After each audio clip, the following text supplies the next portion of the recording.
Welcome to kalma channel.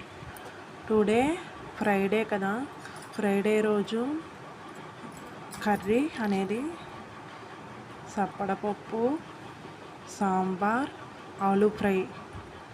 వేడివేడి అన్నంలో సప్పడపప్పు వేసుకొని కొంచెం నెయ్యి వేసుకొని ఒక ముద్ద తింటే ఈ జన్మ ధన్యమైపోద్ది. అంత బాగుంటుంది నెయ్యితో సప్పడపప్పుతో తిన్న అన్నం. నెక్స్ట్ సాంబార్ వేసుకొని, సాంబార్లో ఎక్కువ వెజిటేబుల్స్ వేసుకొని సాంబార్ పెట్టుకొని దాంతోపాటు ఆలు ఫ్రై నంచుకొని తింటే సూపర్ ఉంటుంది. అయితే పిల్లలకి నెయ్యి వేసి, సప్పడపప్పుతో నెయ్యి వేసి వారానికి 2 సార్లు పెడితే చాలా బలం. మా వారికి కూడా సప్పడపప్పు నెయ్యితో తినడం చాలా ఇష్టం. ఇవాళ ఫుడ్ ఎంజాయ్ చేస్తూ తిన్నారు మా వారు.